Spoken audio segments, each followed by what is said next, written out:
The 1956 Summer Olympic Games is surely one of the greatest spectacles to have ever been seen in Melbourne. One of only 2 times that the Olympics have been held in Australia and one of only 3 that have been held in the Southern Hemisphere, the Games of 1956 are fondly remembered as one of the best of the modern Olympic movement. One of the most notable aspects of the 1956 Games was the Olympic Village in West Heidelberg, about 10 kilometres northeast of Melbourne CBD.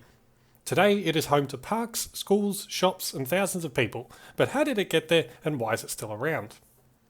As background, Melbourne's bid for the Olympics was not without controversy. Financial difficulties and squabbles between various governments and authorities marred early preparations. It seemed for some time that the Games might have to be taken away from Melbourne and given to another city. Such was the state of organisation in 1952-53. Importantly, there was also still a chronic housing shortage from the end of the Second World War. Rationing of building supplies was also still in place due to a lack of materials, making construction more difficult and costly. This prompted some to argue that there were better uses for the limited supplies at the time, rather than building sporting facilities and houses for only temporary use. There were also arguments about the village's location. Initial investigations examined a number of possibilities, including the Melbourne Showgrounds and even using military barracks, but eventually the as of yet undeveloped area west of Heidelberg was selected to build a brand new suburb from the ground up. The Olympic Games Construction Committee were the ones who selected the site, but Housing Commission Victoria was put in charge of planning and development. This required a significant coordination effort involving several authorities, including the Board of Works and Heidelberg City Council.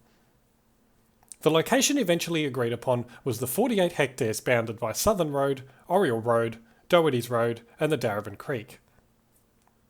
The plan for the site followed the design thinking of the Housing Commission at the time. It featured generous spacing between buildings, over 10,000 trees and shrubs, and semi-meandering streets connecting into existing suburbs. You can find similar housing estates at Alamein in Ashburton and other locations around Melbourne, as they were also designed and built in this period. Buildings came from several template designs used by the Housing Commission, as was common practice at the time. A mix of single, 2 and 3-storey structures were carefully sited across the suburb. Approximately half of the 841 dwellings were built of brick or brick veneer, with the rest being built of concrete. The main entrance was provided on Alamein Road at the intersection with Southern Road.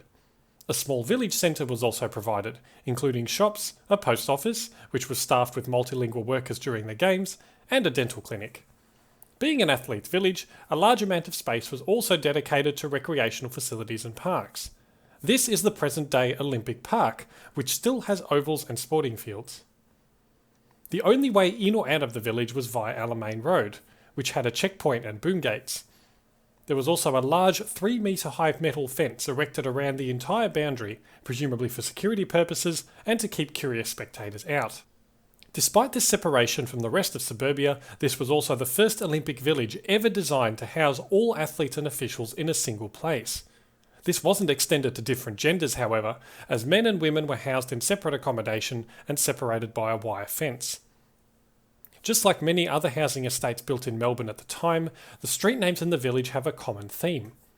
Being so soon after the end of the bloodiest conflict in human history, and with so many returned servicemen and women around, the planners no doubt had the Second World War firmly in their minds.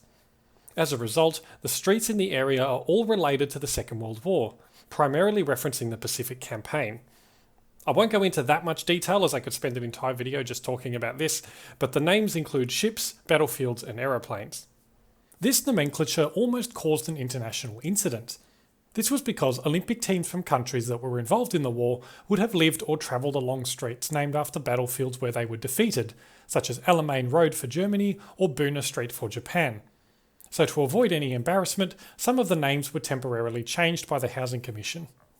The city of Banyule has recently installed some great new street signs, which also include a small explanation of the street and which teams it housed. They're well worth a look if you're ever in the area. Construction on the Olympic Village finally started in May 1954. It was finished in just 18 months at a cost of £2.7 million, or about $95 million in today's money. One of the key design features that became apparent when people started moving in was that there was significant effort made not to separate or segregate different countries from each other. For example, at the previous Olympics in Helsinki, the Eastern Bloc countries were housed separately to everyone else, because the 1950s were firmly in the Cold War period. However, in Melbourne, this was not the case, and teams from all over the world shared the same street or even building. This was hailed as a great success and helped to contribute to the excellent reputation of the Melbourne Olympics as the so-called friendly games. It was not without problems though. The tensions between the Hungarian and Soviet teams played out during the Games, as while the competition was occurring, the USSR was in the process of invading Hungary and brutally suppressing their fledgling revolution. Following physical fights between the two teams, most famously during a water polo game in which Hungarian Ervin Zador was punched in the eye, a much closer eye was kept on the village. Eventually, as people began returning to their home countries, the remaining Hungarian male athletes were moved into the US team's quarters until the Soviets left. Many also defected, with a total of 48 refusing to return to Hungary and were granted asylum in either Australia or the United States. Overall, though, the village was considered a huge success. It received rave reviews from athletes and officials alike. The fresh air, abundant trees, and spacious surroundings were apparently much appreciated, and the media reported generally favourably on the results. Following the end of the Olympics, the next stage of the plan commenced. It was always intended that the village be turned into public housing to help deal with the chronic shortage of homes that I mentioned before. This required some alterations to make the suburb more suitable for everyday living, including removing the boundary fence, converting some buildings into community use, and changing the layout of the village centre. The first car-oriented shopping centre in Melbourne was also built at around the same time as the Olympic Village, a little further south down Oriel Road. The mall on Bell Street opened in October 1956 to service the rapidly growing surrounding areas. I will probably make a separate video about the mall in the future, so when that is available, there'll be a notification if you subscribe to my channel. Today, a surprising amount of West Heidelberg is still very much intact. Most of the original residential buildings are still in place, although some have been demolished and redeveloped. Much of the area also remains public housing, but some of these have been sold off and some of the land use has changed. The large Olympic rings still hang over Alamein Road, and the surrounding areas are littered with nods to the suburb's Olympic past, including on the base of bollards, in the nearby park, and even in the name of the local primary school.